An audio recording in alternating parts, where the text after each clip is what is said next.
Hey y'all, I just saw Spider-Man Across the Spider-Verse. I went into this movie expecting something that was amazing, but not as good as the original, since the original Spider-Verse movie is still a masterpiece nearly 5 years later. Top-notch comedy, relatable main character, moments that are still amazing, and all-time classic for the ages. So naturally, when I saw that this film was getting some stellar reviews and good sales on Thursday night, I knew I was in for a good time. So then I saw it and was somehow on par with the original movie. I'm shocked that they made a movie that is on the same level as the original, and that is a hard feat to pull, but somehow the geniuses at Sony Pictures did it. Now let's talk about the movie. FYI, there will be spoilers about this movie because it is very hard to contain my excitement for this movie. So if you want, I will have a chapter system if you want the conclusion, so it will be next chapter. I think the first thing that needs to be said is the animation in this movie. The animation in the original Spider-Verse is the stuff of dreams. It is really expressive with the 2D and 3D hybrid it went for. The animation is so influential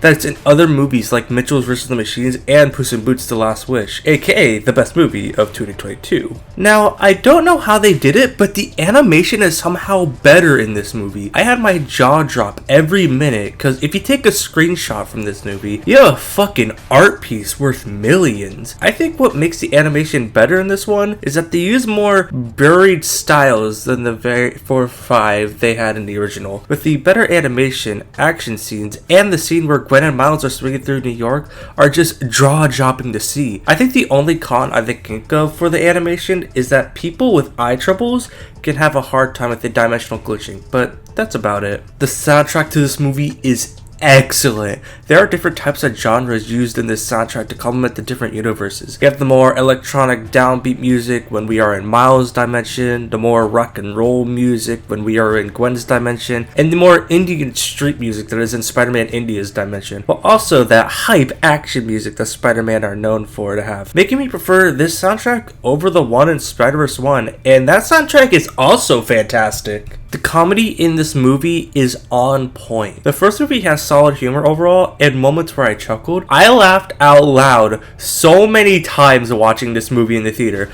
and I don't normally laugh out loud at many things unless it's something that's really funny, but somehow jokes in the trailers made me laugh while sitting in my seat watching it on the big screen. The writers for this movie deserve all the props for the jokes they did in this movie, and they better win or get a nomination at the Oscars this year, but we all know that's not gonna happen. The characters are on point. First, let's talk about the returning characters. They are still the characters that we remember in the first movie, but with them being a bit more mature for teens. Miles is still the same kid we remember, but he has a new kind of edge to him. It won't take anyone's shit. Gwen is my favorite. She had the best moments in the movie with her and Miles' interaction that are so cute that I ship those two more than anyone should.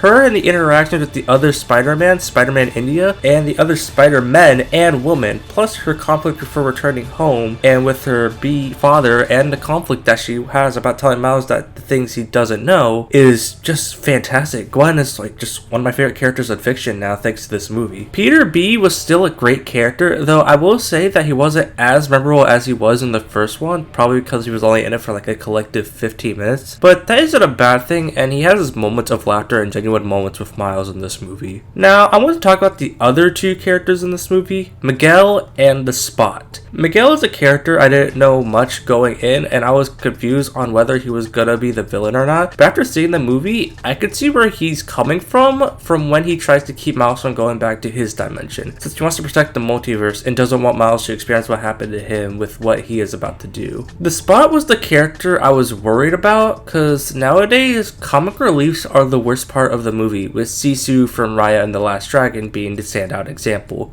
But man, I underestimate the Spot, since he starts off as a joke, but then becomes one of the most unstoppable villains Spider-Man has ever fought. Also, his backstory is really funny, yet kind of sad at the same time. Just don't throw a bagel at someone you're going to treat as a joke later on, just FYI. Overall, I think the characters are done justice in this movie, and we all know that Spider-Punk is the best character, let's be honest. Overall, I think this movie is fantastic, with many things that I am still thinking about to this day, and geeking out about all the things that have been warped together. Now, I think the real question is Is Into the Spider-Verse or Across the Spider-Verse? I think that's a hard one to figure out since they are both so similar in terms of the character and writing, and it's the little things that make you depend on which one you prefer. Do you prefer the more grounded cast from the original with lower stakes in the first Spider-Verse, or would you like a more out there idea with a new cast with the out there characters and a higher stake in Across the Spider-Verse? It's something I'm still thinking about to this day, but I can say this. This movie is worth a trip to the theater, and it probably will win Best Anime Feature because what's the competition this year, like seriously. Overall, 10 out of 10. Highly recommend it. If you liked today's video, consider leaving a like and subscribing for more. Make sure to follow me on Twitter and Letterboxd, link in the description. Be sure to also check my podcast, The Anonymous Gamer, with me, Protector of Memes, and a few guests that we have are in the show, talk about video games and whatnot, and be stupid while doing it.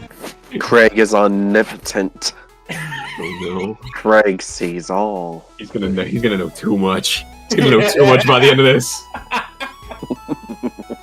The playlist will be in a link in the description. Until then, I'm Avatar Aiden, and I will see you all next time.